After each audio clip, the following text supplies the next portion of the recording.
Olá, meu nome é Bruno, eu sou professor do Departamento de Fisiologia e Biofísica e hoje eu vou falar para vocês sobre o sistema auditivo. Lembrando, antes de tudo, novamente, todos os direitos de imagem estão reservados à Universidade Federal de Minas Gerais e estão proibidas qualquer forma de utilização desse material se não for pelo ensino remoto. Bom, a gente vai falar de audição. A primeira coisa que é interessante é o que foi vantagem para o organismo, né? O que foi interessante para o organismo? Se a gente pensar em peixes, por exemplo, o peixe ele está nadando e se eu encostar na água e fizer um pouquinho, um peteleco na água aqui, ele vai sentir ela vai perceber pela linha lateral, ele percebe que tem movimentação da água e ele foge, na é verdade. Então ele percebe algum movimento de onde ele está vivendo para ele ter uma noção do que está acontecendo. Então ele sabe se está vindo da direita ou da esquerda, né? Então ele tem essa percepção pela linha lateral. Além do ouvido interno, ele tem um ouvido também, tá? No caso do humano, nós temos, do humanos e mamíferos, né? Vertebrados, não vou falar vertebrados que peixe não tem nesse caso, mas audição é uma forma de detecção e localização de movimento do ar. Então nós conseguimos detectar movimento do ar. Então a gente consegue detectar, localizar de onde vem, de acordo com qual ouvido que a gente consegue, que a gente detecta, e a gente percebe até nuances desse movimento do ar, que dá tons diferentes, que dá sons diferentes. E é interessante que o som, então, é uma integração, uma emergência da atividade do cérebro quando ele responde à mudança de pressão do ar. E a mudança de pressão do ar por segundo é o que a gente chama de frequência, que é o Hertz. Então, quantas vezes a pressão do ar vai se movimentar, né? O ar vai se movimentar, quantas vezes vai dar a pressão por segundo. E isso dá o que a gente chama de frequência de som. Então, o som, lembrando, aqui nós temos uma caixa de som, ele vai empurrar para frente, ele vai para frente e para trás, para frente e para trás. Eu não estou conseguindo fazer, tá? Mas para frente e para trás. Enquanto ele vai fazendo esse movimento para frente e para trás, ele empurra o ar, deixa rarefeito. Empurra o ar, deixa rarefeito. Empurra o ar, deixa rarefeito. É igualzinho a gente vai fazendo numa piscina, por exemplo, na água, tá? Isso aqui é o som. O som é essa frequência de ar rarefeito, ar comprimido, rarefeito, comprimido, rarefeito. Então, quando a gente olha o alto-falante, aqui nós temos um desenho esquemático, né? A gente faz a pressão, ar comprimido. Ele tira a pressão, ar rarefeito. Ar comprimido, ar rarefeito. Se a gente quantificar essa pressão, ele fica assim, ó. Pressão do ar, aumenta a pressão do ar, tem mais moléculas, diminui menos moléculas. Mais moléculas, menos moléculas. Então, ele cria esse ciclo de onda, né? Lembrando lá da física, isso aqui vai formar a lambda, né? Que seria comprimento de onda. Então, o que acontece? Como a gente identifica um som de baixa frequência e um som de alta frequência? A gente vê a frequência que está mudando o nosso tímpano, que eu vou explicar lá para vocês depois. E aí nós chamamos um som de baixa frequência como um som grave, ele tem um lambda grande. Agora, um som de alta frequência, em que o lambda é pequenininho, o comprimento de onda é pequeno, então a distância daqui para cá é pequena, nós chamamos isso, nós identificamos isso de som agudo. Então, som grave é de baixa frequência e o som agudo é de alta frequência. Quando a gente chama no nosso linguajar um som alto, nossa, esse som está muito alto, eu não consigo nem escutar, isso aqui é intensidade. Tá? Então, não é a frequência que muda quando nós achamos que o som está muito alto. Quando a gente fala disso, nós chamamos de alto de intensidade. Então, baixa intensidade, quando a pessoa fala bem baixinho, assim, vocês não conseguem me escutar direito. Essa baixa intensidade é porque tem uma amplitude pequena. Agora, se eu falo alto, vocês escutaram muito bem, aí eu tenho uma amplitude grande, entendendo? Então, é o tamanho, é essa altura de cá, da onda, e não a frequência. Quando aumenta a frequência é agudo e quando tem baixa frequência é grave. Como é que a gente vai perceber esse som? Na verdade, se você está aqui, se eu estou falando, se você fica de olho fechado, com o ouvido tampado e faz assim, e você coloca a mão para frente assim, você escuta o barulho, o som dos passarinhos? É lógico que você não vai escutar. Por quê? Mesmo tendo um monte de receptor na mão, mas são de tato, né, de outro estímulo mecânico, ele é mais específico para estímulo mecânico mais forte, ele não consegue detectar o movimento do ar.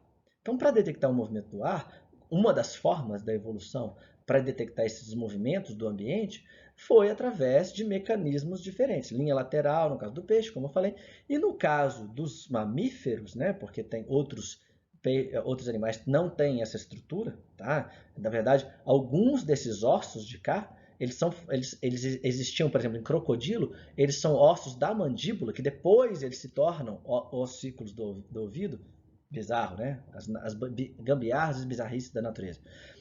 No mamífero, como humano, o que acontece é você tem um pavilhão, né, que ele consegue agrupar o som para entrar no canal auditivo, e quando chega no canal auditivo, esse som que tem aumento de pressão, diminui de pressão, aumento de pressão, diminui de pressão, ele faz movimentar a membrana timpânica. Então a membrana timpânica ela fica assim, ó, alta pressão, empurrou, baixa pressão, volta. Alta pressão, empurrou, volta. Então o que acontece é que essa membrana timpânica vai ser empurrada, só que continua sendo muito pequenininho. E acontece, ao longo da evolução, apareceram ossículos que fazem uma amplificação desse movimento da membrana timpânica. E essa amplificação, ela faz com que, toda vez que essa membrana timpânica seja empurrada por um ar denso, ela empurra essa janela oval. E aí eu vou explicar para vocês mais à frente, quando ele empurra essa janela oval, eu tenho uma perilinfa aqui fora, aqui dentro da cóclea, que a cóclea é o que é a estrutura que detecta o som, tá? Que ele transforma a pressão em potencial de receptor. A janela oval empurra, essa perilinfa vai aumentar a pressão, e aí acontece toda a transdução que eu vou explicar depois melhor para vocês. E o nervo vestíbulo coclear é de onde são as projeções axonais dos nervos que estão aqui dentro, das células sensoriais que estão aqui dentro, na cóclea, para enviar essa informação para o córtex auditivo, tá bom? Como isso acontece? A parte que a gente chama de ouvido médio é a região onde acontece essa modificação, essa amplificação do movimento do ar. Então, acontece uma amplificação de quase 20 vezes, gente, do movimento do ar, um movimento leve, para um movimento mais intenso, mais forte, tá bom? Então, o movimento do ar, ele movimenta a membrana timpânica, que empurra o martelo, que empurra a bigorna, que empurra o estribo. O estribo, ele tem esse ossinho assim, ó, uma forma de um estribo, né? E aqui eu tenho essa platina do estribo, que ele empurra a janela oval. Então, quando ele empurra a janela oval, ele está aqui assim, ó, ele empurra a janela oval, toda vez que ele empurra a janela oval, o líquido que está aqui dentro, a linfa que está aqui dentro, ela é empurrada e aí cria uma pressão. Seria basicamente, se você parasse para pensar, pensa num saco plástico com líquido dentro, toda vez que eu aperto o saco plástico, esse saco plástico ele vai criar uma pressão e ele vai até esticar o plástico, né? Como se eu estivesse apertando mesmo uma bola de futebol, uma bola assim, ok? Então, e o que é interessante é que esse ouvido interno, ele tem dividido em cóclea, que está envolvido com o auditivo, com o sistema auditivo, e também tem um labirinto, que está envolvido, o labirinto que está com o sistema vestibular, que são esses de cá. Esse sistema vestibular, ele está envolvido com equilíbrio, mas eu vou explicar isso depois para vocês, não nessa parte da audição. Agora, eu vou mostrar um vídeo para vocês mostrando o ouvido interno. Reparem só, nós temos aqui o pavilhão e aqui nós temos o ouvido interno. Tá? Bom, esse aqui é o osso do crânio. A gente vai fazer um corte do osso do crânio expondo a cóclea. Então a cóclea ela fica dentro do osso do crânio. Tá? Aqui ele está abrindo mais, expondo mais. Aqui os canais semicirculares, a gente pode ver aqui que dá o equilíbrio. E aqui a cóclea. Nós temos aqui os ossículos, mas ele vai focar aqui. Nós temos esse, que é o vestíbulo, tá bom? E a cóclea, até chegar no modíolus, que é o ponto central da cóclea. Abrindo a cóclea, essa estrutura, nós temos aqui a escala vestibular, que é essa parte de cá, são 3 buracos, esse e esse.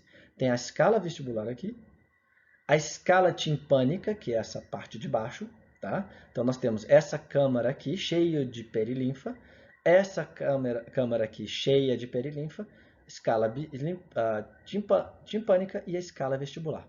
E nós temos uma escala no meio chamada escala média, que ela não tem perilinfa, mas tem endolinfa, junto com essa estrutura que eu vou explicar detalhadamente para vocês, que é o órgão de corte. O órgão de corte é a estrutura que traduz o estímulo físico da pressão em potencial de membrana. Então, fazendo um corte da cóclea, né? Nós temos aqui a cóclea, a gente faz um corte e aí eu vou pegar um pedacinho dessas câmaras. Então, eu tenho aqui, de novo, como a gente mostrou antes, a escala vestibular, nós temos a escala timpânica, ambas cheias de perilinfa, e nós temos a escala média com endolinfa. Tá? Nessa parte basal da escala, a escala média, nós temos aqui o órgão de corte. O órgão de corte, nós temos aqui, nele, nós temos a membrana tectorial, que faz o movimento, quando tem uma pressão, esse movimento empurra os cílios que tem aqui das células de corte, tá? As células do órgão de corte, como eu vou mostrar. Agora eu vou mostrar para vocês um vídeo explicando um pouquinho dessa estrutura da cóclea. Reparem só. Na hora que a gente faz o corte, então, nós temos aqui a escala média e o órgão de corte. Aqui tem endolinfa, né? Banhando o órgão de corte. E reparem que tem, então, uma membrana tectorial, tá? Tem as células ciliares e a membrana basal, ok? Então, as células ciliares elas estão aqui, né, sendo fixadas por uma membrana basal.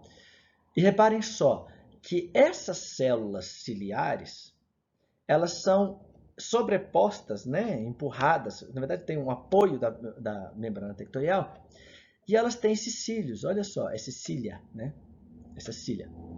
E aqui eu tenho essa cília, não na parte, tanto a parte interna quanto a parte externa, tá? A maior parte dos axônios que vão para o nosso cérebro são da parte interna, são esses neurônios aferentes, e reparem só, que esses cília, eles estão em todo o caramujo, caracol do sistema vestibular. Então, ele vai mostrar aqui para a gente esse cília. Olha que interessante.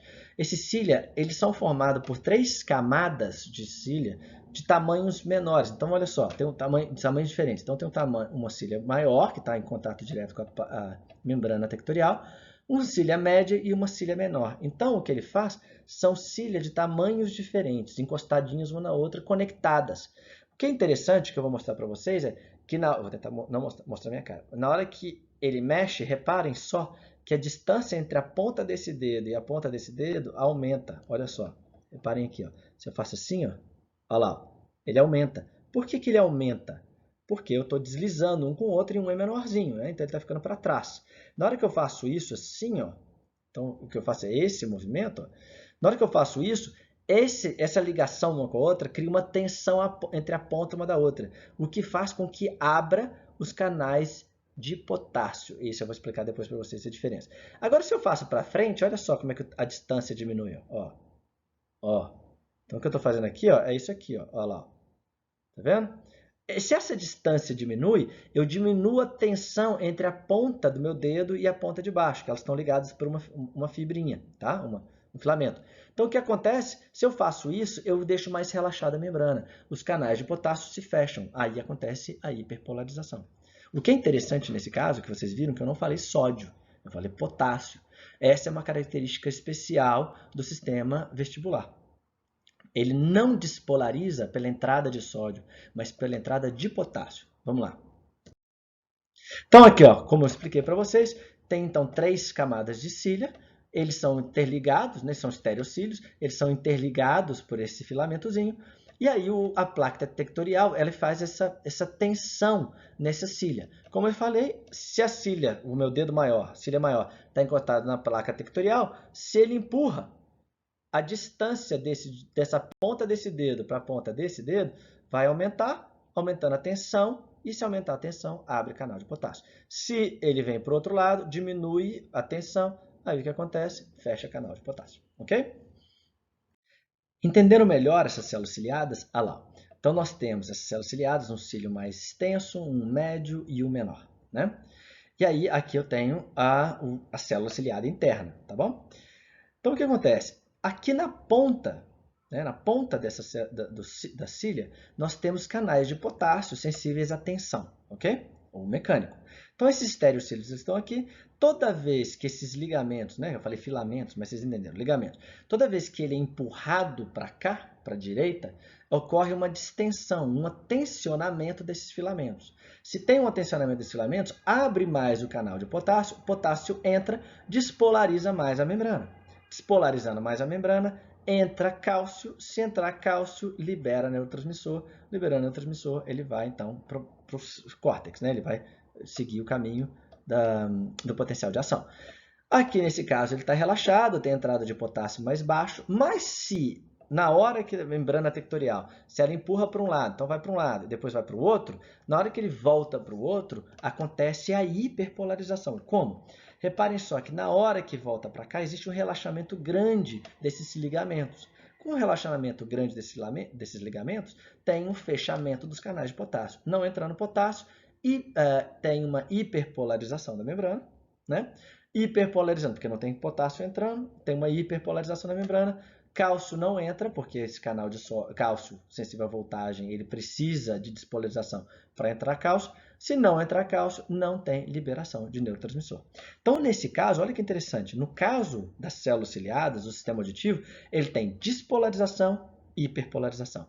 Despolarização e hiperpolarização, ok? Então, quando a gente observa aqui, de novo, tem uma imagem como se tivesse aqui aumento de pressão do ar, diminuição, aumento, diminuição, aumento, diminuição. Então, ele cria essa frequência de pressão do ar. Fazendo um movimento aqui na endolinfa, tá? A endolinfa faz com que, então, essas pontes apicais, elas são aqueles ligamentos, eles façam a tensão. Então, quando empurra, entra potássio, despolariza. Quando ele para de empurrar, ele puxa, né? Porque tem menos ar, o ar mais rarefeito, fecha os canais de sódio, né? Potássio e hiperpolariza. Então, o que acontece aqui na fibra aferente é despolarização, hiperpolarização, despolarização, hiperpolarização, despolarização, hiperpolarização. Então, duas características especiais do sistema auditivo. Potássio, ao invés de sódio, para despolarizar a membrana, hiperpolariza e despolariza. Vamos lá, vamos assistir um vídeo que vai ser melhor do que eu falando, né? Vamos lá. Então, a membrana timpânica, aqui, ó, gerência de pressão do ar, vai fazer com que tenha a movimentação da membrana timpânica, que empurra a janela oval. Olha lá, a gente vê até aumento de pressão interna aqui, ó. Tá vendo? Isso aqui vai se transformar em potencial de ação, olha lá. E olha que interessante, em todo o caracol aqui do tímpano, nós temos regiões que pegam frequências diferentes. Então, nós temos frequências diferentes em diferentes partes. E quando eu toco uma música, ou quando eu estou falando, vai tocando assim, ó. Ele vai ativando partes diferentes do seu tímpano. O que vai dar esses sons, esses tons diferentes. Olha só que interessante. Agora ele vai mostrar como que isso acontece direto no órgão de corte. Olha lá, ele está mostrando o potencial de ação sendo enviado, né, para o cérebro, para o córtex. Nós temos ali uma posição de relaxamento, a placa tectorial está aqui. Olha lá, despolarização, porque aumentou a pressão. Hiperpolarização, porque teve um relaxamento. Então, se empurra a janela oval, aumenta a pressão, despolariza. Na hora que ele relaxa, hiperpolariza, porque tem uma diminuição da pressão nessa região. E ele vai movimentando dessa forma e essa frequência em diferentes partes, né? Vai ativar diferentes partes do tímpano. Olha lá, agora está mostrando, aí numa frequência maior, que vai dar esses sons, a complexidade do som, né? Sons diferentes, tons diferentes. Ele vai identificar sons diferentes. E olha como é que isso acontece no órgão de corte. Olha só. Então, eu tenho a célula auditiva aqui, célula ciliada. E olha lá, ele muda a posição.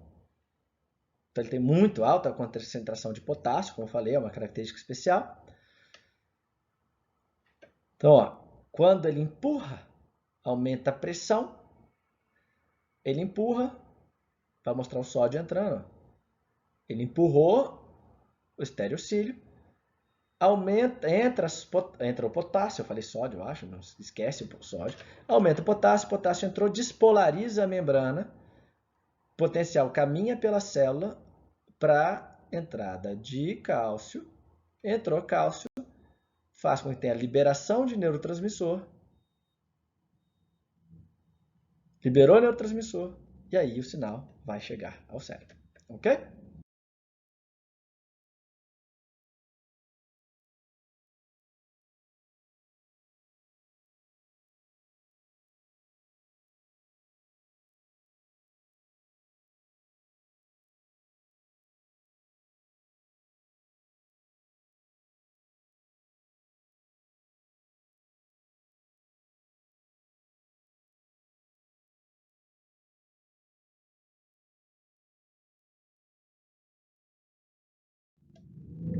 Bom, para chegar no cérebro, se a gente pensar, som, essa mudança, essa variação de som, ela é riquíssima, né? Então, nós temos uma região relativamente grande do cérebro para detectar sons diferentes, padrões diferentes, tudo isso. Porque para a sobrevivência isso é muito importante. E ao longo da evolução, aparentemente, a gente teve também um aumento dessas regiões, principalmente da área de Wernicke, que é a parte da fala, que está envolvido com a integração de informações da fala para comunicação. Então, o que acontece? Do núcleo do órgão vestibular vai ir direto para o núcleo coclear, da cóclea, vai para o núcleo coclear, que vai para os núcleos olivares superiores, caminhando, indo para o colículo inferior, núcleo geniculado, que vai. Cadê? Tá aqui, núcleo geniculado, que vai direto para o córtex temporal. Então, o córtex temporal é a região do córtex que integra toda essa informação, passando por todas as etapas. O que é interessante que passando por essas etapas, como o colículo inferior, por exemplo, alguns dos sons, se você faz um susto, se dá um susto muito rápido, essa região já detecta e já faz você movimentar a sua cabeça por reflexo antes mesmo de você saber o que é que está chegando. Só vai integrar e detectar, identificar o som quando chegar no córtex. Ou seja, uma pessoa que tem uma lesão cortical, ela não tem lesão no colículo inferior, se você, mesmo que ela não escute, se você fizer isso aqui, ela vai virar a cabeça porque ela tem um reflexo, porque só chega por esse circuito, sem chegar no córtex para identificar, para construir, para integrar esses estímulos sonoros e formar um som. E aí, por curiosidade, para finalizar essa aula, vamos falar um pouquinho da característica do cérebro de identificar padrões. Então, nós temos aqui a complexidade para identificar esses padrões e como o córtex auditivo ele é plástico ao ponto de criar memórias, identificar padrões e dar prazeres de formas diferentes. Então, uma das pessoas que foram geniais, que descobriram isso sem entender como o cérebro funcionava, foi o Bar. E reparem só como ele brinca com a matemática para desenvolvimento do que a gente chama de padrão, tá? Para desenvolver a nossa detecção de padrões sonoros que a gente depois identifica como música. Reparem só. Listen for this theme in the horn. Ó, ele usa um instrumento para fazer esses sons de cá. Now listen for the upside down version of it in the second trumpet. Bar brincou e jogou ao contrário.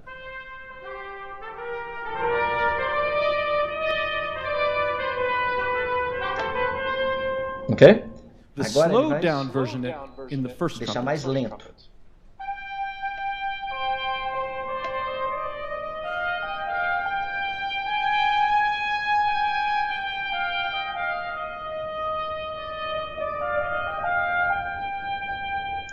And the Agora com extremely slowed down version outro in the tuba. instrumento, ele vai deixar ainda mais lento.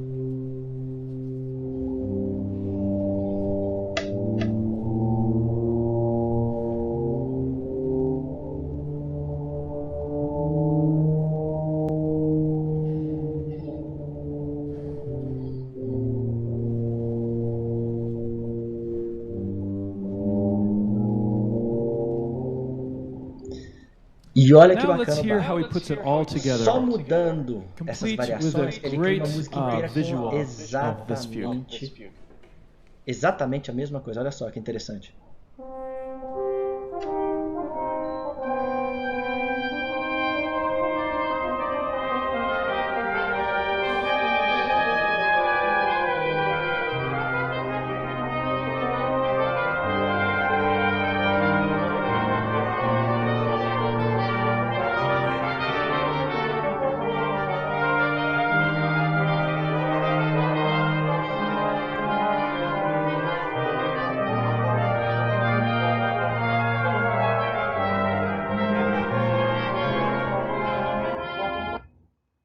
Bacana, né? Ou seja, Bach, estudando matemática, muitas das músicas dele são assim, depois vocês podem fazer por curiosidade, ele cria um padrão, e esse padrão ele é colocado no nosso cérebro, né? Ele faz mudança de um padrão específico, ele faz de uma forma muito matemática, e a gente identifica esse padrão e cria um outro padrão mais complexo, que é a música. Tá? Então, o cérebro tem facilidade de detectar esses padrões e isso dá prazer. Tá?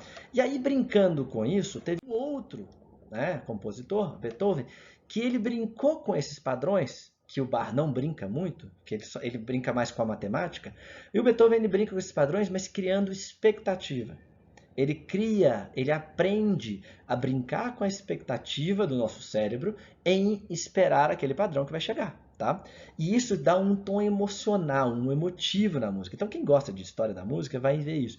Que ele identificar esse padrão, ou seja, mudando o tímpano, o movimento do tímpano, integrando essa informação, você muda padrões e você criando, e vocês vão ver, quero que vocês depois vocês brinquem com esses gráficos, para vocês verem em quais momentos vocês esperam que vai chegar uma coisa legal. Em qual momento o Beethoven ele fica brincando com o padrão e ele muda o padrão, às vezes deixando um pouquinho mais rápido ou um pouco mais lento, criando uma tensão emocional para o próximo padrão. Olha que interessante.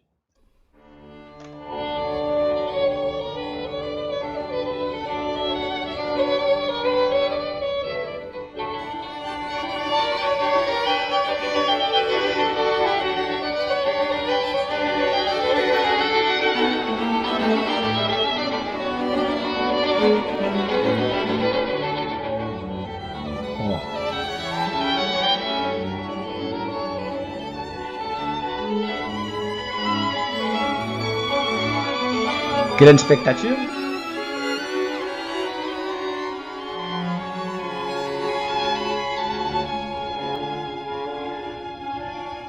De novo?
Se vocês pararem para pensar, DJ faz isso, né? Ele vai mudando, mudando, mudando, aí depois ele pode até abaixar o som, ou ele deixa um pouquinho mais lento, de repente ele solta de novo, pá! Aí a galera grita e não sei o que, tá no meio da festa, não é? Bom, então essa brincadeira com o cérebro de identificar padrões, de integrar essas informações, faz com que a gente tenha um prazer grande. E aí, obviamente, né, toda arte é sempre uma coisa de desconstrução de uma tradição, coisas que algumas pessoas e alguns governos não conseguem entender, mas esse é o processo artístico. Beethoven já foi rebelde, Bach já foi rebelde, todo mundo já foi rebelde um dia porque quebrou com a tradição.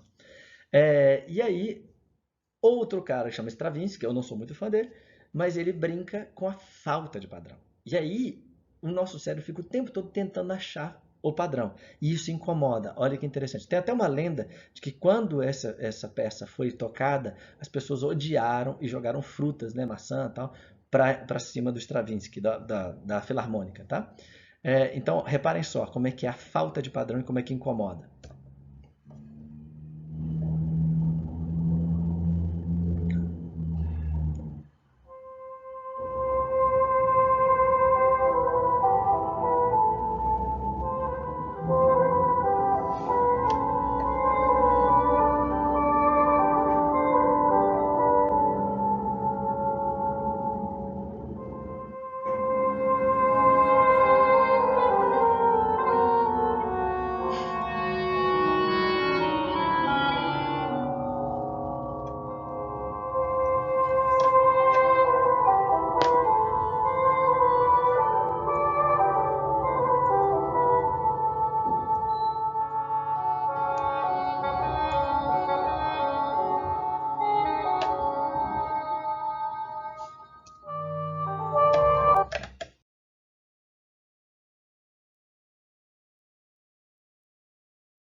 Vocês perceberam então que interessante é como a gente consegue identificar essa variação, uma simples variação do ar, né, da pressão do ar, pressão atmosférica, transforma esse em potencial de ação, né, potencial de receptor, que depois é codificado em potencial de ação, integrando e formando tudo isso que criam essas sensações, essas emoções, essas expectativas e essas coisas todas legais, ok?